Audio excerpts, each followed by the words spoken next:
Les journées commencent tôt à Scampia, un des quartiers les plus défavorisés de Naples. Marco, c'est un nom d'emprunt, et sa famille ont retrouvé leur travail après le confinement, du travail non déclaré. Dans cet ancien centre stratégique du trafic de drogue de la Camorra, le crime organisé prospère toujours. La pandémie lui a même ouvert de nouvelles perspectives pour tirer parti de la pauvreté et du désespoir.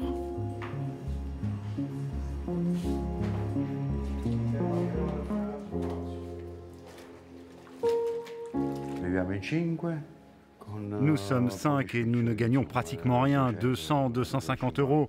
Nous venons ici 2 fois par semaine pour essayer de gagner quelque chose. Marco a travaillé comme forgeron avec son père jusqu'en 1996. Depuis, il a écumé toutes sortes de métiers sans jamais les déclarer. Que représente le travail au noir pour vous? C'est une sorte d'échec, honnêtement. Le travail dissimulé n'est pas une bonne chose, mais il faut le faire pour survivre.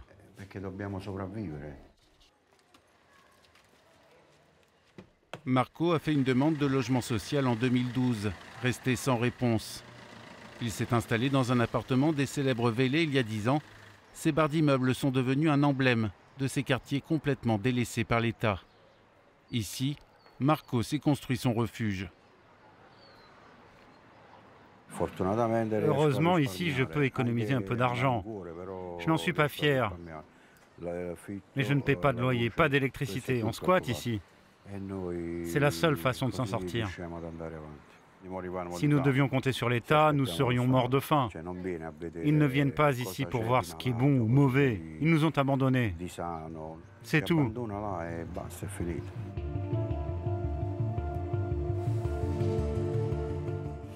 L'Italie compte environ 3 millions de travailleurs illégaux. Près d'1 million sont dans le sud du pays. La région de Campanie en compte à elle seule 400 000. Pour l'État, ils n'existent pas. Invisibles, les travailleurs non déclarés n'ont perçu ni revenus ni aide sociale en plus de 2 mois de confinement. Cela en fait des proies faciles pour la Camorra. Le travail non déclaré en Italie représente près de 80 milliards d'euros chaque année, soit près de 40% de l'évasion fiscale dans le pays. Selon le procureur national antimafia, la reconnaissance du travail clandestin permettrait aux institutions de récupérer cet argent sous forme d'impôts et d'investir davantage dans les politiques sociales. La pauvreté est le premier domaine d'intervention des différentes mafias italiennes. Tant pour le recrutement que pour acquérir un pouvoir social. Il y a des jeunes qui estiment que c'est seulement avec le soutien de la Camorra qu'ils peuvent répondre aux besoins élémentaires de survie de leur famille.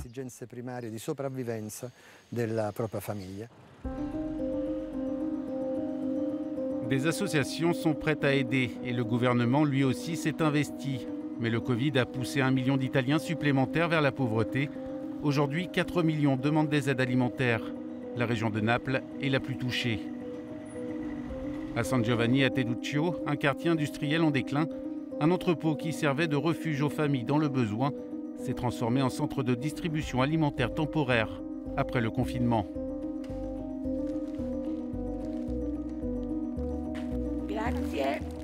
Au début, nous avons livré des paniers alimentaires aux familles que nous connaissions déjà. Puis la nouvelle s'est répandue et d'autres personnes sont venues. Ainsi, contre 30 paniers au départ, nous en distribuons maintenant 216 tous les 15 jours. Daniela, c'est un nom d'emprunt, côtoie l'association depuis des années. La pandémie l'a fait basculer de l'autre côté. Le Covid m'a rapproché du précipice. Je me débrouille depuis longtemps avec des boulots non déclarés, je fais du ménage, j'aide les personnes âgées. Mais avec la crise, tout a empiré. Les dames ne voulaient plus que j'y aille et les personnes âgées avaient peur de me laisser rentrer chez elles. Pendant des décennies, les habitants ont souffert de l'emprise de la Camorra. Aujourd'hui, son influence a diminué, mais les gens n'ont pas le sentiment que les institutions gouvernementales ne prennent le relais. Après le décès de son mari, Daniela est devenue une citoyenne sans droit.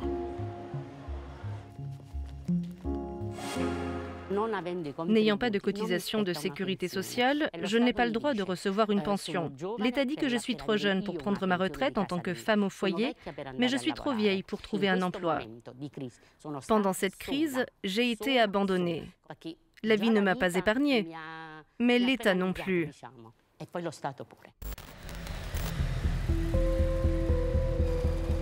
Si le gouvernement italien a été critiqué pour des politiques sociales insuffisantes, les forces de l'ordre, elles, répondent présentes sur le terrain depuis des années.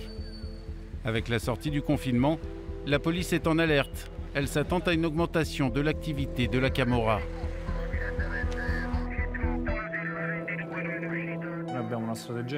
Nous avons une stratégie flexible.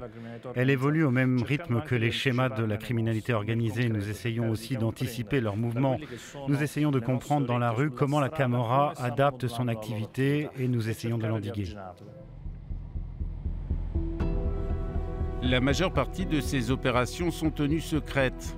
Mais nous avons pu suivre les yeux et les oreilles de la police napolitaine, les falchi, les faucons, des policiers en civil à moto qui passent au peigne fin les quartiers les plus difficiles de Naples. Ils sont généralement les premiers arrivés sur place pour affronter les criminels, comme les baby gangs, des groupes d'adolescents souvent armés et fréquemment liés à la Camorra.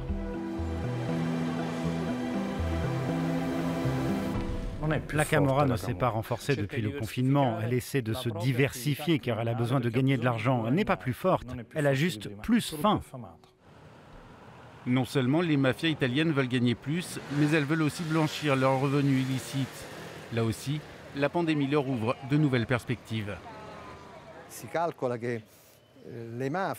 On estime que les mafias italiennes gagnent plus de 30 milliards d'euros chaque année, rien qu'avec le trafic de drogue. La Camorra doit trouver des canaux financiers pour cacher cet argent. Et le moyen le plus simple est de passer par des entreprises, le plus souvent des sociétés à responsabilité limitée ou cotées en bourse.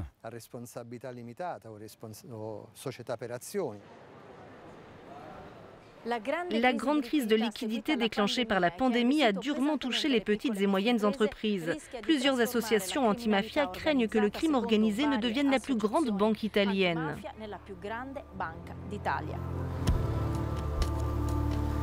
20 000 commerces n'ont pu réouvrir leurs portes après le confinement en Campanie. 600 000 entreprises ont souscrit aux prêts gouvernementaux pour relancer l'économie. Un tiers n'ont toujours rien reçu, comme cette entreprise familiale de construction qui appartient à Rosario, également cofondateur d'une association de lutte contre le racket.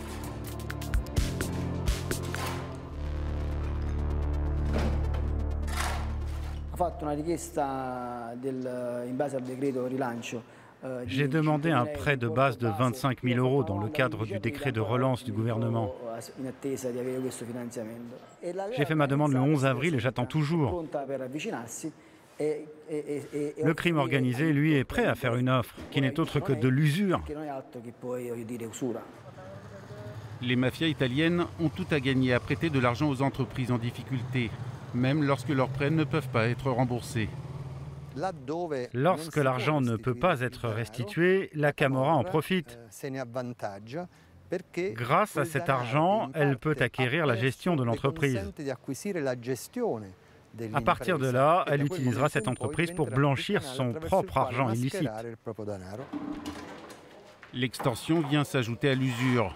Selon Rosario, dès la levée du confinement, la Camorra a repris la collecte de l'argent de protection appelé pizzo. Il affirme que la crise du coronavirus a changé la donne dans la lutte contre le crime organisé.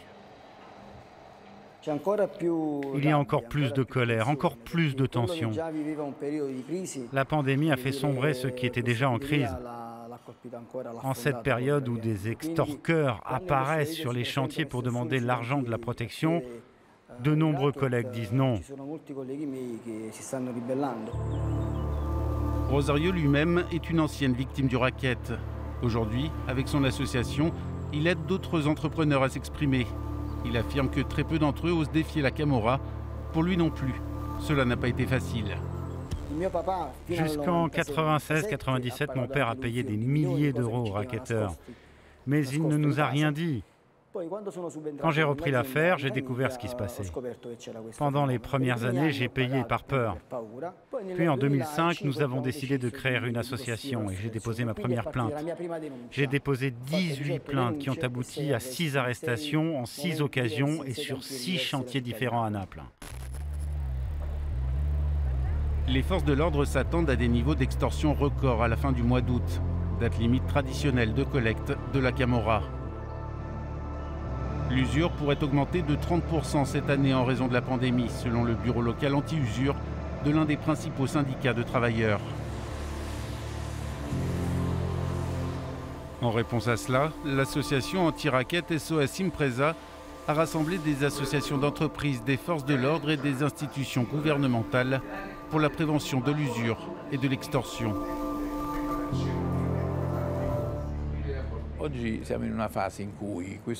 Nous sommes aujourd'hui dans une phase où le phénomène criminel de l'usure se développe, mais il se développe en silence, car les victimes ont maintenant besoin de ceux qui deviendront leurs usuriers.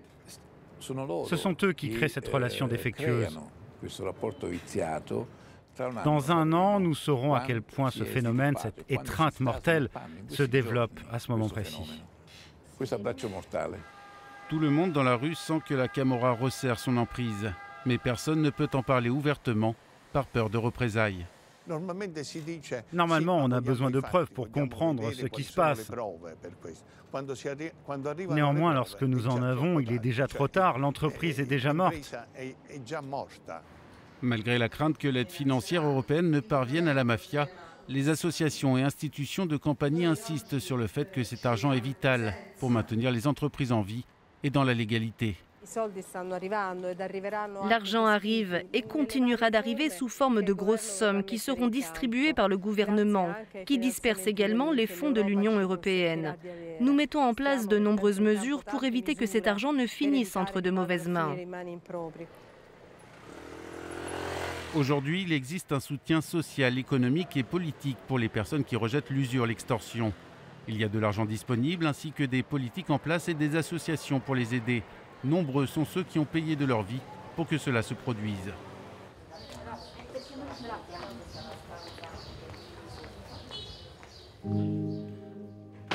Mima est l'une des 4 enfants de Domenico Noviello, un entrepreneur local tué en 2008 par l'un des clans les plus sanguinaires de la Camorra, les Casalesi.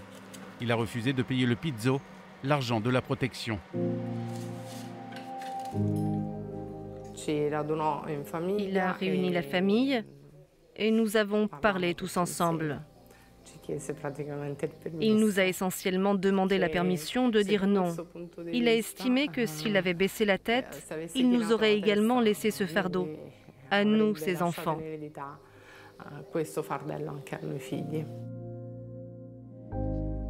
Domenico et sa famille ont informé la police et leurs extorqueurs ont été arrêtés et emprisonnés. Il a été tué 7 ans plus tard, de 13 balles. Je n'ai réalisé que plus tard que son meurtre était un avertissement. Mais c'était un avertissement extrême. Ils l'ont tué pour en faire un exemple. Ils ont réussi à effrayer les autres entrepreneurs. Ils l'ont tué, vous vous rendez compte? Il n'y a pas eu de représailles sur ses enfants. Ils l'ont tué, lui. C'était très dur pour nous.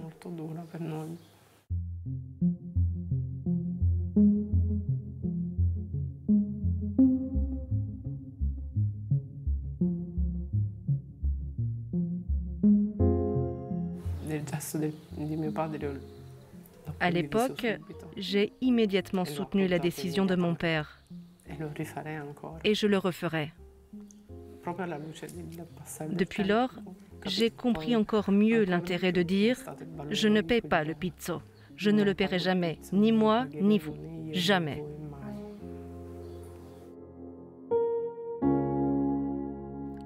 Et j'aurais sûrement envie de dire à n'importe quel entrepreneur, il faut les dénoncer, il faut le faire. Parce qu'alors papa était seul. C'est pour ça qu'ils ont pu le tuer. Mais si beaucoup d'autres avaient été avec lui, s'ils avaient tous été unis, comme papa a essayé de le faire, cela ne serait pas arrivé. L'expert en criminologie Paolo Miggiano, devenu un ami de la famille, a raconté l'histoire et l'héritage de Domenico dans le livre L'autre Casalaise, qui vient d'être publié. La situation est certainement différente aujourd'hui. Les forces de l'ordre et les tribunaux ont travaillé avec beaucoup d'engagement pour démanteler les groupes criminels, en particulier ici en Campanie. Il aurait été cependant préférable de réagir sur deux fronts, la force de l'État, police et justice, et en même temps l'aide économique et sociale pour le développement de la région. Je l'ai peut-être manqué, mais je n'ai pas vu cela se produire. La famille de Mima est aujourd'hui confrontée à un autre coup dur directement lié à la pandémie. Son mari, Pietro, a été licencié quelques jours seulement après la levée du confinement. L'entreprise américaine Jabil a ignoré l'interdiction de licenciement imposée par le gouvernement italien. Elle a licencié 190 employés, puis est revenue sur sa décision après la médiation du ministère du Travail.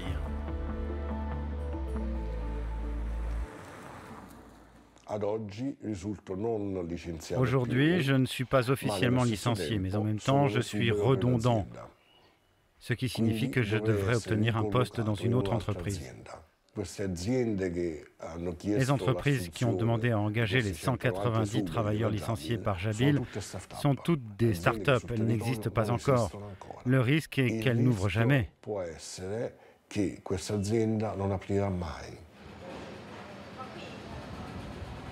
Beaucoup d'autres partagent les inquiétudes de Pietro.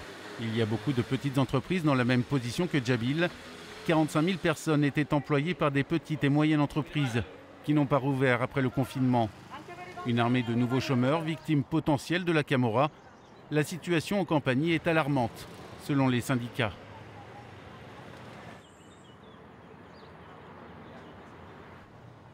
Le Covid a eu des effets dévastateurs.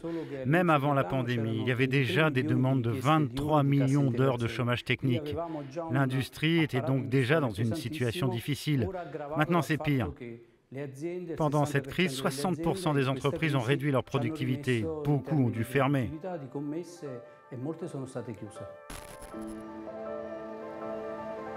Les experts craignent que le sud de l'Italie ne soit confronté à un long et douloureux rétablissement. Contrairement au nord, les inégalités sociales y sont beaucoup plus marquées. Ce que nous confirme la conseillère municipale chargée de la jeunesse et ce qu'illustre le lieu où nous l'avons rencontré, une association à but non lucratif qui soutient les familles dans le besoin.